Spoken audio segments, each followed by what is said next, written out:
Hi, my name is Shakiba, and today I will present our work on validating the benefits of Glanceable and context-aware augmented reality for everyday information access tasks. In today's life, we rely on digital information, and I think it's safe to say that we all use our mobile phones for quick everyday information access. But mobile phones have limitations. They occupy the user's hands. They have a small screen that allows access to one app at a time.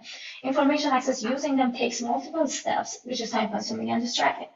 As an alternative, there's also the notion of glanceable augmented reality interfaces that can potentially use the whole world as their screen, and they can provide hands-free access to multiple pieces of information through a glance, meaning they can offer a solution to many of the limitations of mobile phones. But still, glanceable AR interfaces introduce their own challenges. As you can see in this hyper-reality video from Matsuda, glanceable AR interfaces can create visual clutter, they can reduce users' awareness of their environment by causing occlusion and distraction, which can even affect user safety. They can also create socially awkward situations, like this video from Autodesk Research. Cool, so guess what? The funniest thing happened. Are you paying attention to me? I can't tell. But having enough knowledge of the user's context, of who the user is, what their environment is, and what they're doing, can provide enough information to know what information and in what form the user needs and when do they need it. Once you know this information, you can adapt the Glanceable AR interface and not only provide more efficient and reliable information access, but also do it without creating new challenges like causing distraction or obtrusiveness. So for this study, we designed a context-aware Glanceable AR interface that can adapt to two common usage contexts, a static solo context and a dynamic social one. In the solo context, since the environment is static, an interface that prioritizes the virtual content wouldn't distract the user, but it would provide a more efficient information access way. For the interface in the social context, we had three design considerations. The first consideration was prioritizing the real world to reduce visual clutter and distraction from the social interaction.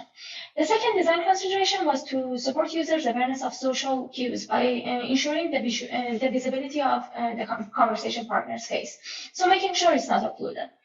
And the third design consideration was aiming to improve information access efficiency by automatically making socially relevant information accessible. How many VIP emails do you have? 4. How many steps have you walked so far today? Yeah, I like walking, and today I walked 28. And here for the social context, the virtual app that is relevant to the conversation was opaque, everything else was transparent, and nothing was blocking the face. So we conducted a within subject user study on 36 participants. We studied 3 different interfaces: mobile phones, non-adaptive glanceable AR, and context-aware AR. And we studied these interfaces in 2 conditions, a solo context and a social context. For the solo context, the goal was to simulate a situation where you're sitting in your room reading a book and then a question pops into your head urging you to, let's say, check the weather application. And in this study, we called these questions that pops into your head as the self-triggered questions, and to simulate them, we played the question through a speaker. And then we asked the user to answer them using their interface. In this condition, the non-adaptive and the context-aware glanceable AR interfaces were identical, so each participant repeated this condition once using the mobile phone and once using the context-aware system. For the social context, the primary task was to engage in a conversation with me, and then the users were again asked to answer the self-triggered questions, but they were also they were asked some questions, they were asked to answer some conversation-triggered questions, where during the conversation, for example, I would ask the user, what is the high temperature on Sunday? And here, to measure users' awareness of their conversation partner's facial expressions, the user was asked to raise their hand every time they saw me wink. And in this condition, users repeated the condition 3 times using the 3 interfaces. We evaluated the interface in each context based on information access efficiency, based on intrusiveness to the primary task, and user experience and preferences. For information access efficiency, we measured the amount of time from when they heard the question until they answered it.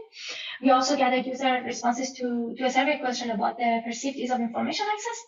For intrusiveness, we measured the amount of time they were interacting with the interface when accessing information.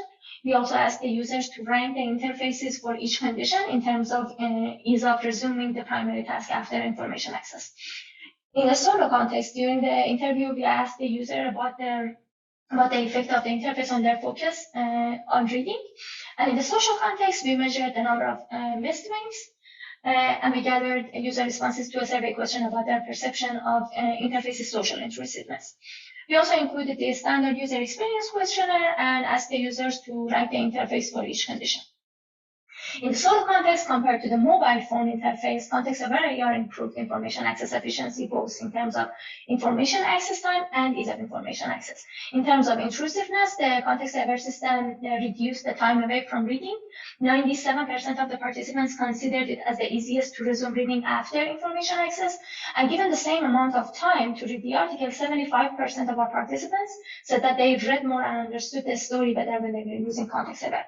Context-aware system was also preferred by 89% of the participants and improved most of the UX aspects. Comparing all of the three interfaces in the social context, mobile phone was the slowest and the most difficult for information access. The context-aware interface was the fastest when accessing socially relevant information. In terms of intrusiveness, mobile phone increased time away from the conversation. It was ranked as the most difficult to resume conversation after information access by 72% of all participants, and it was perceived as more socially intrusive than the other two interfaces. The context-aware system reduced the time away from the conversation when answering conversation-triggered questions. It was ranked as the easiest to resume conversation after information access by 67% of the participants, and it reduced the number of missed links.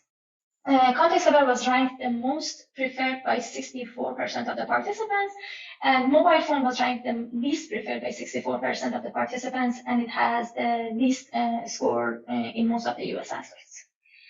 Overall, our results shows the advantages of context-aware Glanceable AR for information access efficiency, for avoiding negative effects on primary tasks or social interactions, and overall user experience, showing the potential of intelligent adaptive context-aware approaches to offer an information access alternative that can address the limitations of mobile phones without causing new challenges. Thanks for listening.